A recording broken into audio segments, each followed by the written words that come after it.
to the newest edition of T&I News with your host, JC.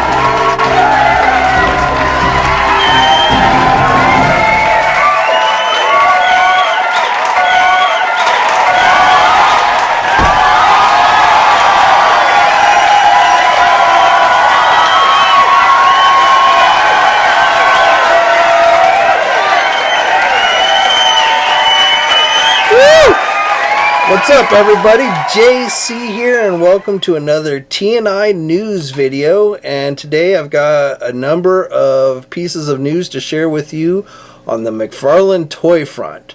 So let's just jump right into it. So first of all, this weekend we got the reveal of a new wave of 7-inch scale DC Page Puncher figures. So these are the figures that include an exclusive comic book. So for this wave, all the figures are based on this exclusive comic story called Superman Ghosts of Krypton. So there are 4 figures in this wave, and each figure has its own comic in each figure. So the 4 figures that are being done in this are Krypton's Superman, which looks like some type of cyborg Superman. And then we've got the Ghost of Zod, which looks like incorporates some translucent parts. Next up, we've got Val-Zod, which is the Earth 2 Superman. And then finally, Brainiac, another version of Brainiac with spider-type arms or something behind him.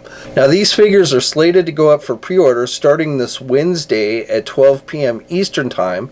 These should be carried pretty much everywhere that carries McFarlane toy figures. So Entertainment Earth, Big Bad Toy Store, Amazon, I believe, should have them as well. I don't have any word on price on these, but I'm guessing these are probably going to cost between $22 and $25. And then just today, via Warhammer Relics, we got a look at some new Warhammer figures coming from McFarlane Toys. Now, I don't follow this line that closely, and I don't really play the Warhammer game, but I do believe these figures are variations of ones that we've already gotten in the line. So I don't know if I'd call them repaints, but again, definitely variations of figures that we've already gotten. So no word on exactly when these figures are going to be going up for pre-order. I'm guessing probably sometime this month, but again, at this time we just have these images, and when more details become available, I'll be sure to let you guys know. Advertisement is a fantasy sequence using animation, special effects, and sounds. Toys do not move on their own in real life, although it would be really cool if they did.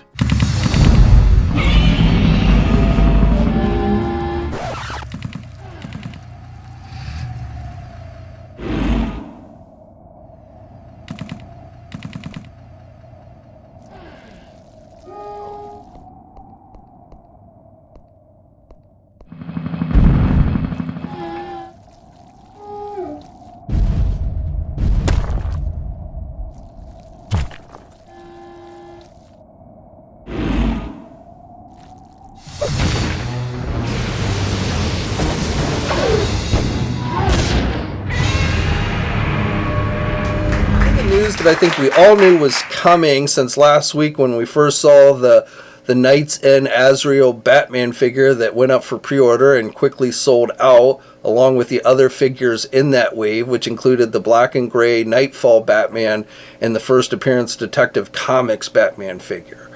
But yes, there are Platinum Edition variants in that wave, which we saw images start to surface this weekend for. My first thought as I was watching the images pop up online was, I knew he was going to do it. And of course he did.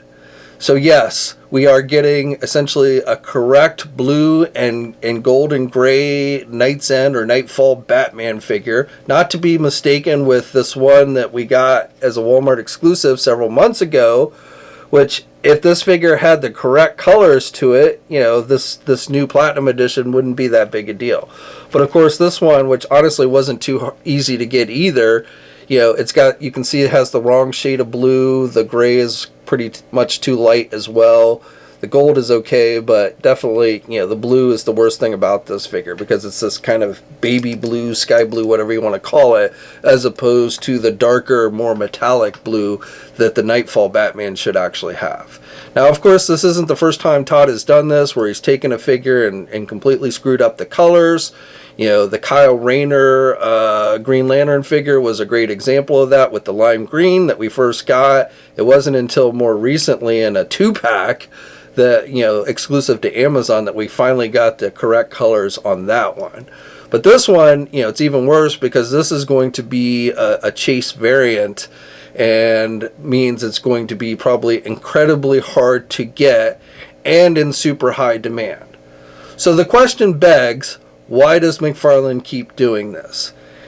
And I've got an explanation for you, and I'm going to share my thoughts with you. But before I do, I feel like there's a disclaimer that needs to be given. It should be noted that in the 20 plus years I've run my websites and covered this industry, I've never once received free toys or action figures from Todd McFarlane or McFarlane Toys. Nor do I get any kind of compensation or benefit in talking about these things.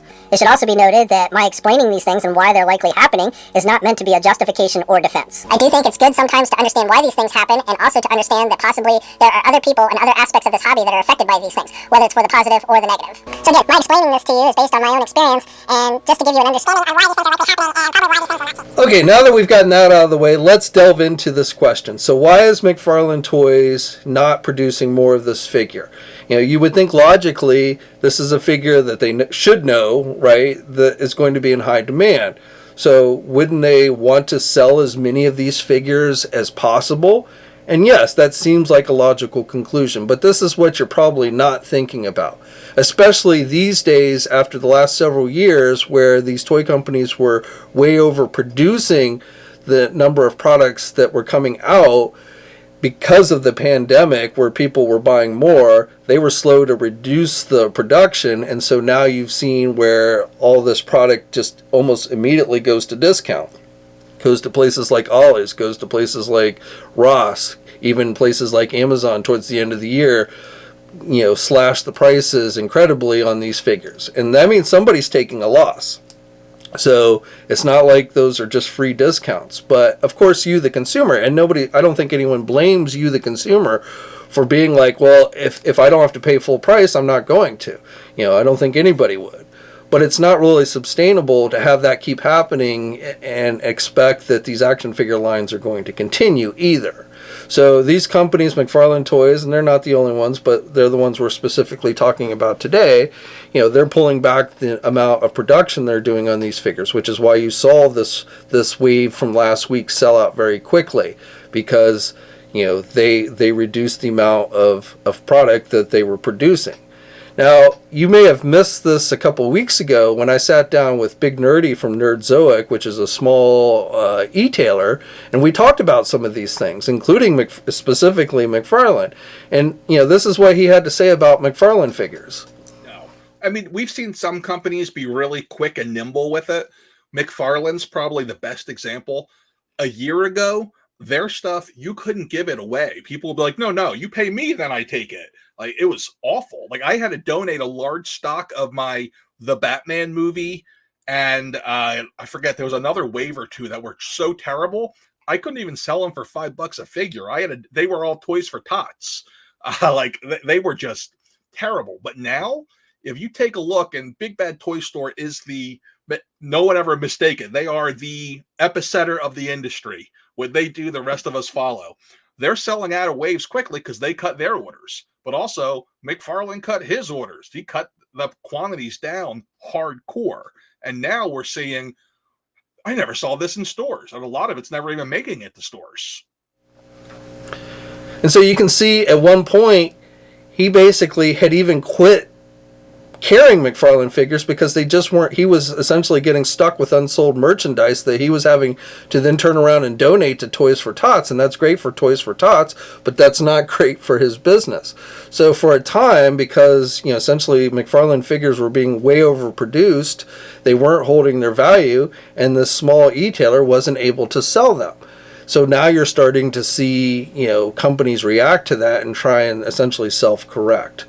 Now, when it comes to the Platinum Edition figures, and you have to remember Todd McFarlane came up through the comic book industry in the 90s, and comic book companies use these types of tactics like chase covers and all that jazz often. So, I think that's where he kind of learned this game. But what he's essentially doing is he's trying to create this thought process among collectors that these are going to be hard to get, which then increases demand. You can go look on eBay now just at the regular Knight's End Batman figure, and already you can see people trying to sell that figure for at least twice the price, because it's pretty much sold out everywhere. Now, it's possible down the road McFarlane could make more of those available, but right now you can see people trying to take advantage of the shortage and get people to essentially pay 2 or 3 times the cost in order to obtain a figure that they feel like many people are going to want. So they're using psychology, they're using scarcity. It is an actual marketing term. I've talked about this before. It is called scarcity marketing, that they are essentially trying to do to get you to go on and buy these or pre-order these figures so you can be assured of getting them, as opposed to like has been happening where people are just going, I'm going to wait for these to go on discount and pay, not even half the price of these. So that's what you're seeing going on here. And again, when you look at it from the standpoint of the small retailer, this actually probably has more positive things for them than negative. It's kind of like getting a balance of not too much but not too little. And oftentimes in the world of toys, reaching that perfect balance is near impossible. But so what you're seeing now is, last year or so we saw where stuff was being way overproduced, and now we're seeing the pendulum go back to the other side, where now things are being produced in much more limited numbers. And then you take the Platinum Chase figures, and that just increases that demand, because I guarantee you that Knight's End Blue and Gold Batman figure is going to end up going probably for at least 3 times, if not more. Again, the Chase variant, not so great for us, because we're going to have to either try and hunt around for them, hope we get lucky, and that can happen. You can order one of these, a regular figure from not from McFarlane, but from Amazon, and Amazon's doesn't know which one's the Chase or which one's the regular or what any of that. So they're just randomly sending out whatever figures are in the case, and at least one of those is likely going to be a Platinum Edition figure. So you could end up, you ordered the regular version, and you could end up getting the Platinum one, or you might get lucky and find it out in the wild. You could wander into your Target store or your Walmart and see them sitting on the shelves. For most of us, that's generally not the case, unless you're willing to get up early in the morning and so on and so forth. Because, another thing that happens when all this starts to roll is the scalpers come out, the flippers, or whatever you want to call them. They're hitting the stores every morning. They know when the trucks are coming in and what have you. And, they're clearing out the shelves before most of us even have a chance to get them. And yes, that sucks. But again, it is, they are now starting to clear out inventory so that the stuff isn't just sitting on the shelves, collecting dust and ends up going on discount. And while that's good for the consumer not having to pay full price, again, it doesn't really lend itself to having these action figures have any kind of longevity. The lines would end up dying out, and we wouldn't have any more action figures to collect. So essentially what's happened is, the pendulum's shifted one way where stuff was being way overproduced and ending up on discount. Now the pendulum has started to swing back the other way, and stuff is probably being more conservatively produced, which means things are selling out quickly, which means they become harder to get. And eventually, we'll probably see the pendulum start to swing back. And, that's just kind of, what we often see in this hobby. So in a perfect world, would it be great if every figure we wanted was just easily obtainable and we could get it when we wanted? Yes, it would. But unfortunately, we don't live in a perfect world. Unfortunately, this is an actual collector hobby. And let's be honest, there are collectors out there, even if you're not going to resell the figure, you feel good when you have a figure is hard to get. When you have a figure that other people have not been able to get, there's a part of you that's like, yeah, I got this, treasured piece in my collection that I can proudly show off that not everybody else has. That is, kind of a nice feeling when you're able to do that. Again, I understand the frustration, and I feel that, same thing. I want this Knight's End Blue and Gold figure. I don't want to have to pay $40, but I figure I'm going to anyway because I doubt I'm going to find it in the wild. I doubt I'm just randomly going to get one from Amazon.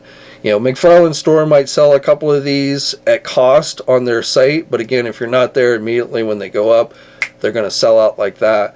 So at the end of the day, it just ends up, I'll just pay $40 and add it to my collection, which I don't do with everything, obviously.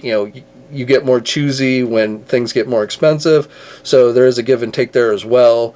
I might buy this figure for $40, but I might pass on these other figures because I've already spent $40 on this one. So it's a give and take thing, but that's why this type of thing keeps happening. That's why I think McFarlane is doing it. It is not completely evil.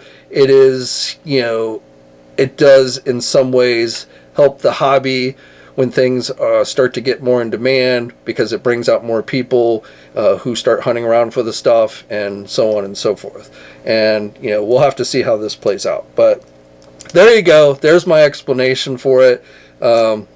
Take it as you will. Again, it's not meant as a defense. I'm not getting free figures. I'm not defending McFarlane Toys. I'm just telling you that this is why these things happen, and we just have to kind of go with it and get what we want and pass on what we don't. And that's all I have for you today. So, as always, please feel free to share your own thoughts down in the comments section below. What do you think about the Knightsend Batman figure? Are you going to try and hunt around for it? Are you going to be willing to pay more if the opportunity arises? Or are you just going to say enough's enough and move on to something else? So again, please feel free to share your comments down in the comments section below. Like this video if you're so inclined, and please think about subscribing if you're new to this channel and hitting the bell notification so you're alerted every time I upload a new video. You can also join the channel by becoming an action figure enthusiast member, and I will have a link to that in the video description below to where you can actually join and become a member. So as always, guys, stay safe out there, and until next time, I'll catch you later. Thanks for watching today's video. Now, if you're new to the channel, please think about hitting that subscribe button. Also hit the bell notification so you're alerted every time I upload a new video.